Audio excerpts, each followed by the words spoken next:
आज मैं आपको सैम्पल प्रॉब्लम 1 जो है ये एक्सप्लेन करके बताऊंगी। और ये जो सैम्पल प्रॉब्लम है मैंने क्लास 9th की साइंस की फिजिक्स की एस चांद की बुक ली हुई है। आप एस चांद की बुक में पेज नंबर 98 चैप्टर का नाम है ग्रेविटेशन, तो आपको ये सैम्पल प्रॉब्लम 1 मिल जाएगा। तो क्वेश्चन क्या बोल रहा है, mass of a body is 5 kg, what is its weight. यहाँ पे क्या बोल रहा है कि एक बॉडी है उसका मास 5 kg दिया हुआ है, तो हमको इसका वेट निकालना है, ठीक है ना। तो यहाँ पर देखिए मास क्या दिया हुआ है किसी बॉडी का, वो दिया हुआ है मास, जिसको कि मैं एम से डिनोट कर रही हूँ, स्मॉल एम से, जो दिया हुआ है हमारा 5 kg, ठीक है। और हमें यहाँ पे क्या निकालना है, वेट निकालना है, ठीक है। हमें यहाँ पर वेट निकालना है।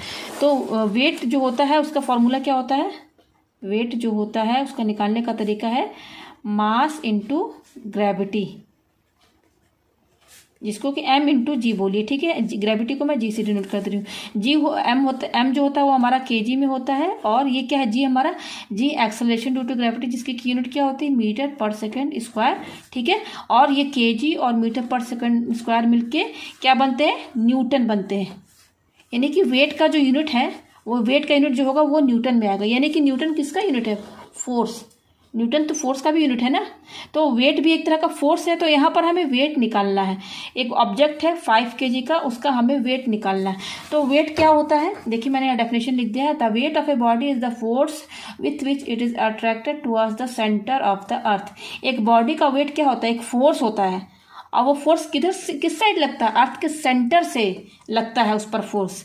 जैसे कि मान लीजिए ये आपका ये कोई ऑब्जेक्ट है, अब मैं यहाँ पर डायग्राम से समझा दूँ। मान लीजिए ये अर्थ है मेरा, ठीक है ना, ये मेरा अर्थ है, इसका सेंटर होगा कहीं पर, तो ये सेंटर हो गया, ठीक है ना।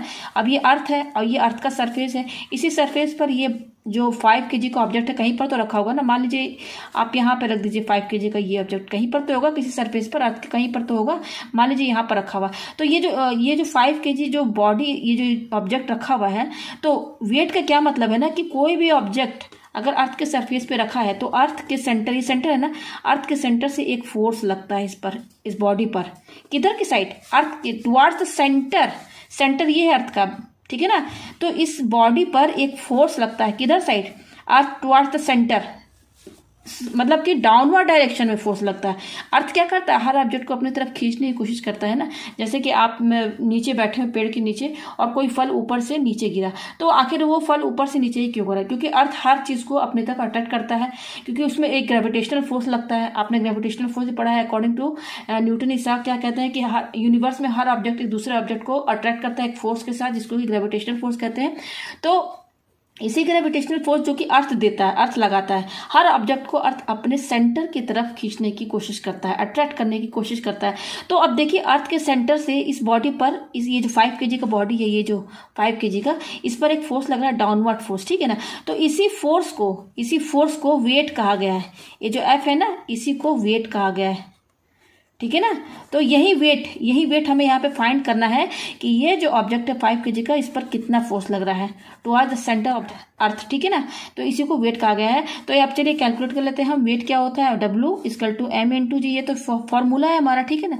तो वेट यहाँ पर W को मैंने वेट से डिनोट किया है, मास दिया है 5, ठीक है ना, इंटू और जी आप याद कर लीजिए कि अर्थ की जो ग्रेविटी होती है वो कितनी होती है, एक्सेलरेशन ड्यू टू ग्रेविटी, वो होती है 9.8 मीटर पर सेकंड स्क्वायर, ये होती है, ठीक है ना। तो अब यहाँ पर जी की जगह आप क्या लिखेंगे, 9.8 लिख दीजिए, 9.8, ठीक है।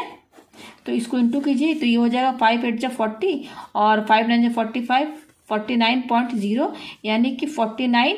और मैंने बता दिया कि एक फोर्स है, वेट क्या है, एक फोर्स है, और फोर्स की यूनिट क्या होती है, न्यूटन। यानी कि इस ऑब्जेक्ट पर 49 न्यूटन का फोर्स लग रहा है, किधर, towards the centre of the earth. तो मुझे उम्मीद है कि आपको ये जो क्वेश्चन है बहुत अच्छे से समझ में